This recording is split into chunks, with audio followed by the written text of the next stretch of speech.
ইসরায়েলে নতুন করে ক্ষেপণাস্ত্র ছুড়েছে ইরান। জবাবে ইরানে হামলা চালিয়েছে ইসরায়েল। দেশটির কোম শহরের এক আবাসিক ভবনে ইসরায়েলি বিমান হামলায় 2 জন নিহত হয়েছে।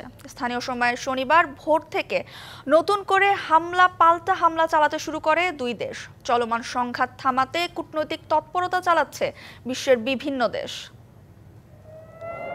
টানা নবম দিনের মতো চলছে ইরান ইসরায়েল হামলা পাল্টা হামলা। স্থানীয় সময় শনিবার ভোররাতে ইসরায়েলের মধ্যাঞ্চলে ক্ষেপণাস্ত্র হামলা চালিয়েছে ইরান। এসএমসি ওটসালাই এলো আরো উন্নত নতুন প্যাকে, জীবন বাঁচায়, জীবনকে এগিয়ে নিয়ে যায়। ক্ষেপণাস্ত্র হামলার পরপরই এলাকাটিতে সাইরেন বেজে ওঠে। স্থানীয় বাসিন্দাদের নিরাপদে সরে যাওয়ার নির্দেশ দেয় দেশটির সেনাবাহিনী।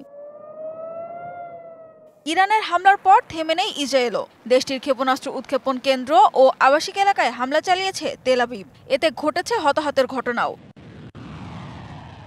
জেনেভায় ইউরোপের 3 দেশের পররাষ্ট্রমন্ত্রীর সঙ্গে বৈঠকে বসেছিলেন ইরানের পররাষ্ট্রমন্ত্রী আব্বাস আরঘাচি। ইউরোপীয় মন্ত্রীরা কূটনৈতিক আলোচনা চালিয়ে যাওয়ার কথা বললেও ইসরায়েলি আগ্রাসন বন্ধ হলেই কূটনৈতিক আলোচনার বিষয় বিবেচনা করা হবে বলে জানিয়েছেন আব্বাস আরঘাচি।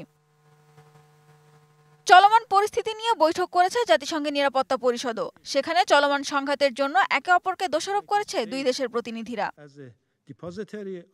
ইসরায়েল আইনের চরম লঙ্ঘন করেছে বলে মন্তব্য করেছেন ইরানের রাষ্ট্রদূত আমির সাইদ ইরবানি। বিপরীতে ইরানের বিরুদ্ধে পাল্টা অভিযোগ করেছে ইসরায়েলও। ইরানের পারমাণবিক স্থাপনায় হামলা চালানোর জন্য ইসরায়েল অনুতপ্ত নয় বলে জানান দেশটির রাষ্ট্রদূত ড্যানি ড্যানন।